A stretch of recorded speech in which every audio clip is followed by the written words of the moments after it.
welcome back, everyone. So, next fireside chat, we have Lindy. You do a number of things. You seem very, very busy. So, Lindy is the founder of PeelPioneers, a company which takes orange peel and creates food ingredients from that. She also runs Tekkoo, a program which helps other climate tech entrepreneurs build factories. And together with Blue City runs a program called the Circular Factory Program, which helps climate tech entrepreneurs, again, build kind of physical infrastructure and factories. So we're going to talk about something I think we're both quite passionate about, which is this shift in climate tech from a focus on software to building actual buildings and stuff and things with a physical footprint, which is a real shift for many investors who've got comfortable with SaaS and software platforms. So first off, as an example, tell us how you started PeelPioneers and how you got that one off the ground, and then we'll go on to the lessons for other founders. Yeah, sure. Thank you. Yeah, so PeelPioneers, it's all started in 2016. I'm sure everybody in the audience drinks fresh juice sometimes. And when you do so, half of the oranges actually peel.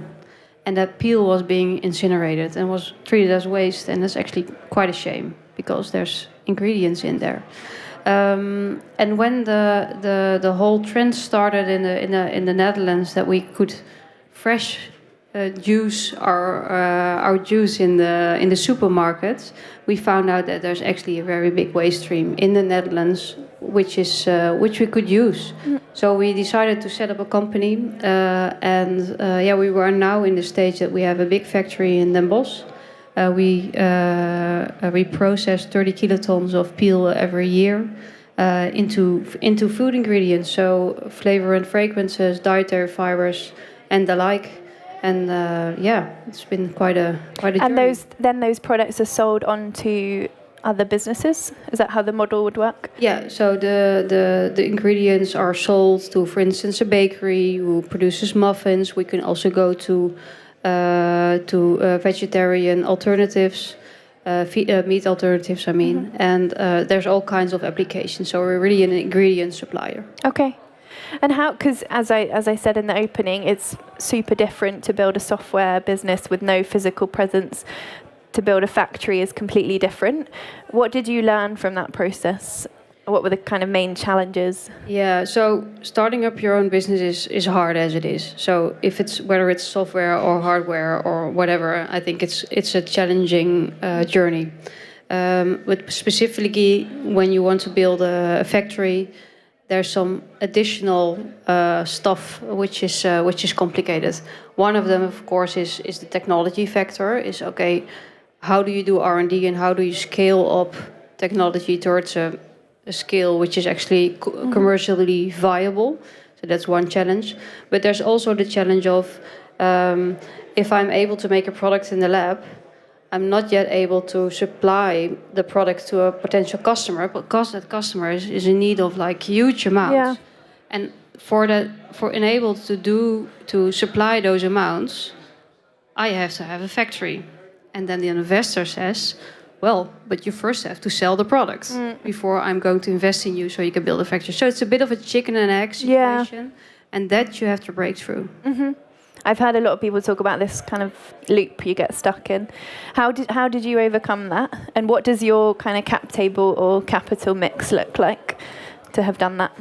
Yeah, so one of my co-founders, Bas, is really interested in how the investor world looked like, and he really took a deep dive in the way investors think and what is needed to get an investment. So we were from the start very sharp about, okay, what are the kind of results we need to show for in order to be investor ready or to be really investable.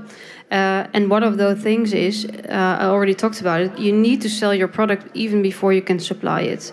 So that means you have to really find that urgent needs. A customer say, okay, I will buy the product. And I know I will get it only in 2 years' time because it takes a long time to build a factory. But I want it that bad, I'll give you the commitment. Okay, so it's about getting a partner or a strategic It's about investor really who's- getting strategic partners on board. Yeah. Okay. Yeah. Because a few founders I've talked to who are building factories essentially have talked about you can't just go to VC, you need to go to a mix of like real estate, private equity, a whole mix of things. Is that something that you see as common, as in like a very kind of melanged cap table? Yes, I think that's another important lesson.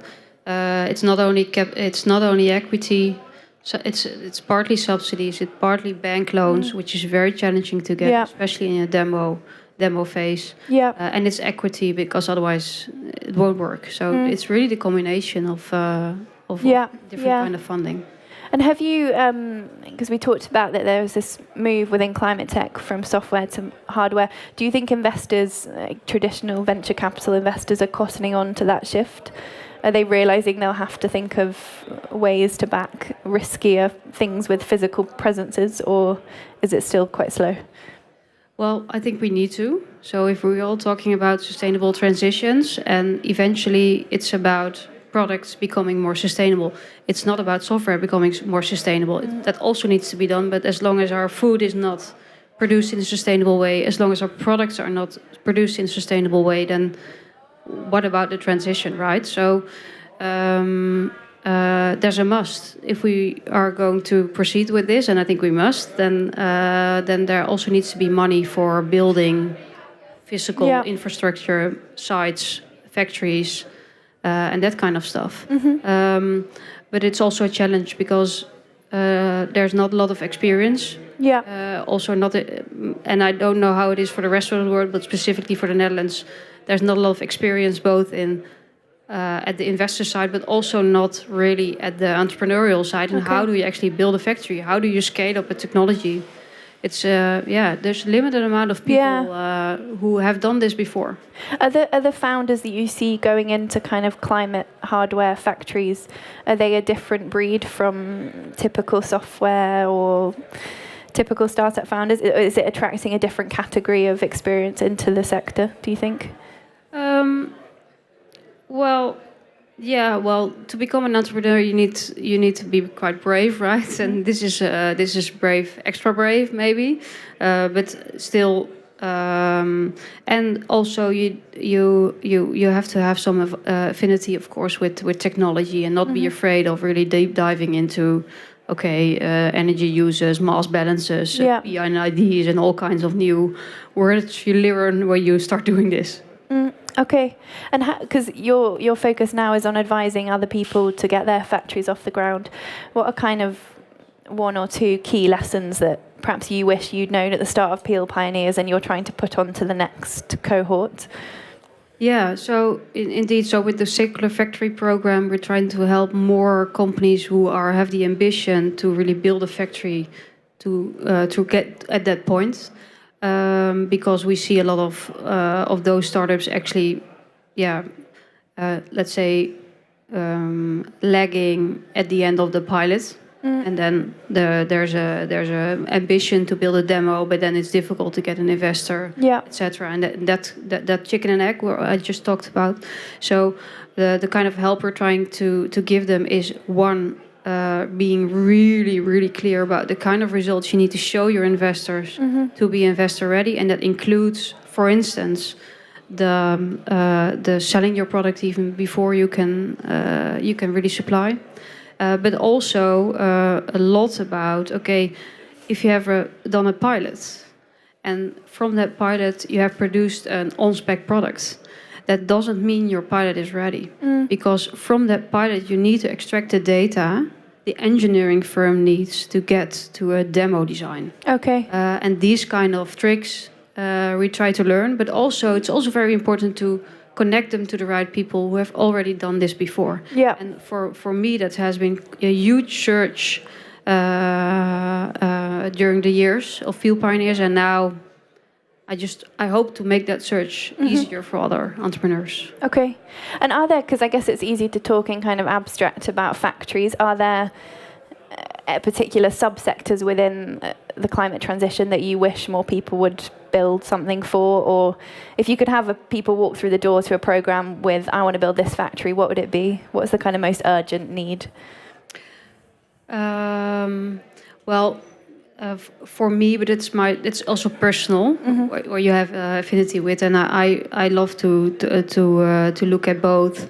So sustainable food, so food alternatives, but also waste streams. So what can we do? Do you really have to throw away that peel, or can you actually use the peel? I think there's so much examples of things still going to waste in the food chain. So that's one big topic, and the other big topic is of course materials. So where do we make the textiles from? Where does this come from? So you can recycle so much more. So for me, it's circularity, food, materials, that corner. Okay, interesting. And then last question before I hand over to the audience. So think of some questions. What would you ask from political entities from the EU? Or because I know America has just had this enormous climate bill which does incentivize building real life stuff, and Europe's trying to come up with its answer. What do you think politicians can add to this? I guess a few things. So we talked about the financing mix. It's really important to also be able to get subsidies for your demo scale factory, and not only for the R&D phase, but also the phase after, let's say, purely R&D. I think, and that's present already, but the more the better, I guess. There's also, of course, when you talk about waste and waste legislation, there's also always challenges, and I think there needs to be some playgrounds for that, so that it is in this kind of corner. Okay, great. Do we have questions? We've got this mic we can throw to you. If not, I have a few more. No one? Don't be shy. It's a friendly atmosphere. You can ask a question. There we go. Thank you, Lindy. Oh. I can repeat it if the mic. Okay. Oh. There we go. Yes, thank you. You're also an investor now yourself, right? What do you look for in particular in terms of circular or these kind of investments? Yeah, so I'm really on a mission to help get more startups to really scale up to the demo phase. We have this program, and indeed, I also invest in startups. I really look for startups in which I can add my knowledge. So if there's somebody who wants to build a factory in food waste or in materials, in the material area, then I'm very open to that. Examples in which we already invested are Sunt, so they make banana bread from waste bananas. We are in the Kliek, which they have a hub at Utrecht, and they collect waste streams from horeca and then upcycle them. And we have Nature's Principles, and they make lactic acid on a more sustainable way. So I think that's more says it all. Mm-hmm. These are the kind of companies we would like to support. Thank you for your question. Do we have any other questions? Cool. Oh yeah, this doesn't work, does it? I think it probably still doesn't work, so. Hi. I have a factory myself, which I don't know if we could still call it a pilot or not, and I really resonate with what you're saying, all the same things where you're going to go to the bank and have to get this stuff in. My question would be what would your advice be is how to get like bankers and investors to understand the circular, sustainable business models, because for some reason they can't really see in the long term anymore, and that really holds them back into investing in these new ideas, because we are in the furniture industry. They are so held back by this classical industry, which already have the factories and which already have the capital, that for some reason they can't look further than the 5 or 4 year gains. So how did you do that with the PeelPioneers to get to this longer step? That's a good question. Yeah, so one of the first reactions we got when we started the company is, this is too small. It's not interesting. What are we doing with peels in the Netherlands? And it's just a bad idea. So I can relate to this. But the answer is actually in your you can give them the answer. I think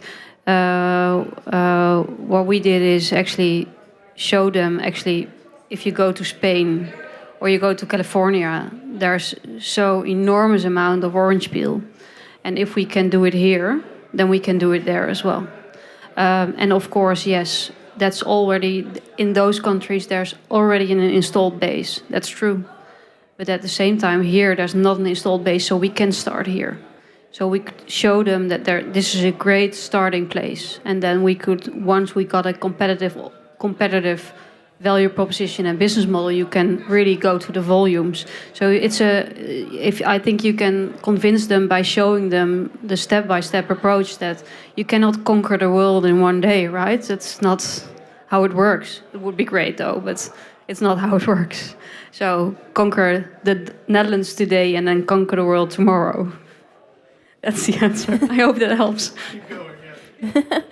It's a good philosophy. Any more questions? Anyone at the back? If not, perhaps you could sum up by explaining how founders starting out in this kind of sector, how they could get in touch with either you or the programs you run for the kind of help and expertise you can offer them. Yeah, so the Circular Factory program, we run that with Tekkoo and Blue City together. There's a website, circularfactory.co. And we're starting up the program right now, so you can enter. You can fill in the form, and we'll start. We do a selection somewhere around June, and then we'll start in September. So if you feel like this could help you out, then please, find me at the end of this session, or go to the website and talk to my colleagues about it. Because I really want to help and get more of these factories off the ground. Cool, great. Yeah, cool. What phases are those in? Is it for the pilot or for the pilot phase, or what kind of? Well, the end of pilots, and then often within the program we conclude that there's some additional piloting needed, but end of pilots and ready to go to demo. Yeah. Cool. Great, thank you. Super interesting. Yeah, I find this topic fascinating. So thank you. That was great.